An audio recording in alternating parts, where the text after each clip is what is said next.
or two things that may be low-hanging fruit that you think you can get rid of? Sure. I can tell you some of the things that are already being drafted and putting into the education deregulation bill. I'll probably yield to Senator Hite and or Senator Lehner on this as well. But look, the testing issue. We think that 2% is a fair limitation on testing, 1% for studies. But let me put it this way. That is a good limitation to put in a bill. But since we want to empower local governments, we want to give the school boards the opportunity to deviate from that. If they want to do more testing, if they want to do more local prep testing, they ought to have the right to do that.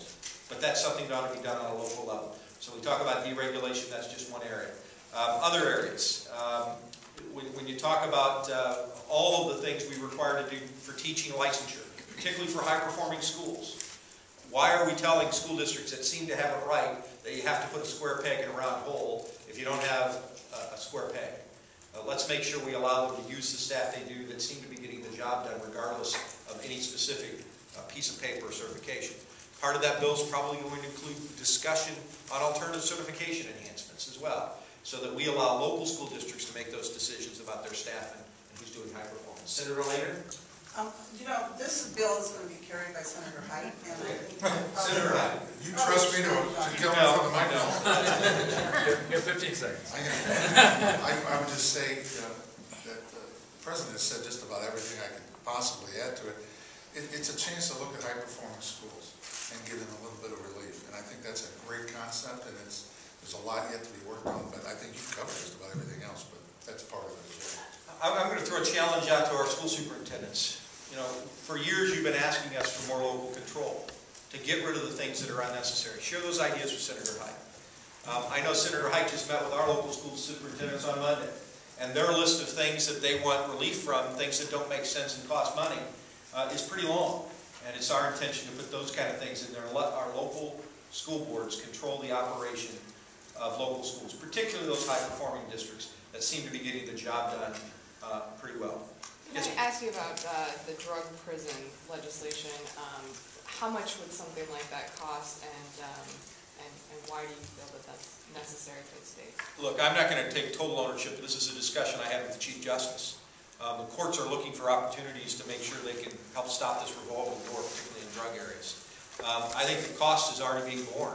We're already doing that. We're just not doing it in a centralized, consolidated way. And so when we talk about the exact cost, that's what we're going to find out as we go forward in the legislation. We're still at the development stages on that, and it's time for us to have the debate. But remember, that cost is already being borne in the system. Do you have an idea of what that is? We're looking at it. We already have the prisons. What I would anticipate is they take an existing facility and better focus their inmate population to go there. What you're going to see as an enhancement is the treatment, and we're doing a number of those treatment programs already in our baseline communities. And so I anticipate that there would be an increase in the cost up front, but I think in the long run we're going to save money because you're going to actually help treat people and stop the revolving door. Yes, sir. You talked about water quality being one of the top bills, one of the first bills that will come out of the General Assembly. Do you have a timetable on that? And are you planning to go on the road with the committee the way the House is?